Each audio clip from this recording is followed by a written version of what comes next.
Hello दोस्तों, सत्यमेव जयते। आइए यहाँ पे हम कुछ क्वेश्चंस को देखते हैं जो आपके लिए काफ़ी इंपॉर्टेंट हो सकते हैं और आपके नॉलेज को इंक्रीज कर सकते हैं और एग्ज़ाम में अच्छे मार्क्स दिला सकते हैं।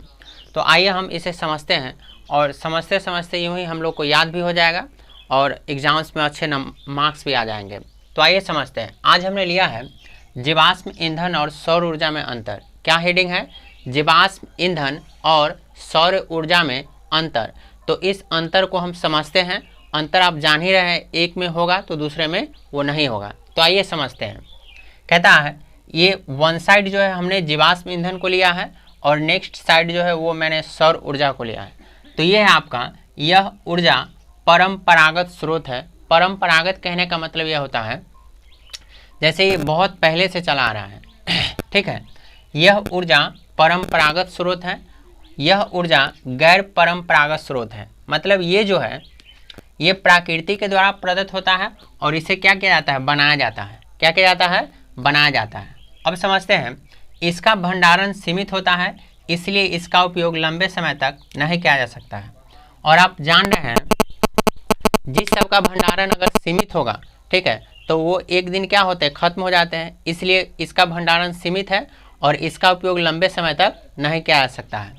फिर है इसका भंडारण सीमित नहीं है। इसका भंडारण क्या है? सीमित नहीं है, इसलिए इसका उपयोग लंबे समय तक किया जा सकता है। जैसे देख लीजिए, जैसे पेट्रोल है, डीजल है, किरोसिन है, ठीक है, तो इस सब का भंडारण क्या है? सीमित है और एक समय ऐसा आएगा जो ये सब क्या होंगे? खत्म हो जाएंगे। जैसे वायु है, सूर्य का प्रकाश है, इस सब का भंडारण सीमित नहीं है, इसलिए इसका लंबे समय तक आप उपयोग कर सकते हैं और ये लंबे समय तक बने रह सकता है, ठीक है। अब कहता है इसे प्राप्त करने के लिए मूल्य देना पड़ता है।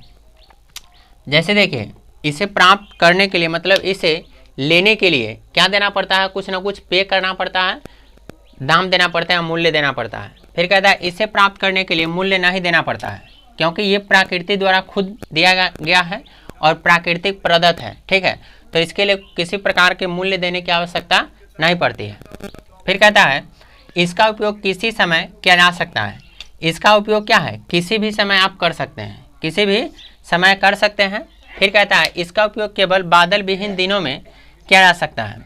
जैसे बादल विहीन दिनों कहने का मतलब जिस समय बादल लगा हुआ होगा उस समय।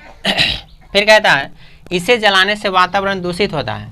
जब आप इसे जलाएंगे तो वातावरण क्या होगा? प्रदूषण फैलेगा और ये दूषित करेगा। फिर कहता है इसका उपयोग से वायु प्रदूषित नहीं होता है। इसका उपयोग से वायु प्रदूषित क्या होती है? नहीं होती है। मतलब ये स्वच्छ ईंधन का काम करता है, ठीक है। तो ये आपका सौर ऊर्जा था और ये जीवाश्म ईंधन थे, ठीक है। तो जीवाश्म ईंधन सीमित होते हैं, सौर ऊर्जा सीमित नहीं होता है। इसका भंडारण सीमित होता है, इसलिए इसका उपयोग क्या है? लंबे समय तक नहीं किया जा सकता है। और सौर ऊर्जा का भंडारण सीमित नहीं होता है, इसलिए इसका उपयोग लंबे समय तक आप कर सकते हैं। यह ऊर्जा का परंपरागत स्रोत होता है, यह ऊर्जा का गैर परंपरागत स्रोत होता है, ठीक है। इसे जलाने से वातावरण प्रदूषित होती है और इसे जलाने से क्या होती है? मतलब ये जो खर्च होता है, ये जो जलता है, तो इसे जलाने से वायु प्रदूषित नहीं होता है। तो ये कुछ अंतर थे जो आपको एग्जाम्स में 5 नंबर का पूछा जाता है, तो इसे आप ध्यान रखें। चलिए अब जानते हैं। जैसे हम पढ़े हैं जीवाश्म ईंधन, तो बोल सकते हैं व्हाट इज जीवाश्म ईंधन, मतलब जीवाश्म ईंधन होता क्या है या जीवाश्म ईंधन से आप समझते क्या है, ठीक है। एग्जाम्स में ऐसे करके क्वेश्चन आते हैं, तो आप इसे बारीकी से समझिए। कहता है जीवाश्म ईंधन, कहता है पेड़ पौधे और जानवरों के अवशेष जमीन के अंदर लाखों, ये आप ध्यान रखेंगे, ये है लाखों वर्षों तक ऑक्सीजन की अनुपस्थिति में दबे रहने पर जो ईंधन तैयार होता है उसे क्या कहते हैं? जीवाश्म ईंधन कहते हैं। जीवाश्म ईंधन कहने का मतलब ये हो गया, मतलब जानवरों के अवशेष, पेड़ पौधा, ध्यान से समझिए। जैसे जानवरों के अवशेष, जैसे जितने भी जानवर हैं, जैसे कहीं दब गए पहाड़ के अंदर या पेड़ के अंदर या किसी तरह से वो डेथ कर गए, मृत्यु हो गई उसकी, ठीक है, तो लाखों करोड़ों वर्ष तक वायु की अनुपस्थिति में, वायु की अनुपस्थिति कहने का मतलब ये हुआ जहाँ पे वायु नहीं होगी, ठीक है, वायु का कनेक्ट जो होगा वो टूट जाएगा और जहाँ पे वायु बिल्कुल नहीं होगी, तो ऐसे वो लाखों करोड़ों वर्षों तक दबे रहते हैं वायु की अनुपस्थिति में।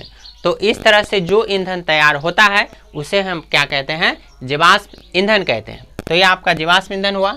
ये आपका एग्जाम्स में 2 नंबर का पूछता है, ठीक है। और ये आपका आंसर 5 नंबर में आता है। तो ये कुछ क्वेश्चन थे, उम्मीद करते हैं आपको समझ में आ रहा होगा। चलिए, थैंक यू।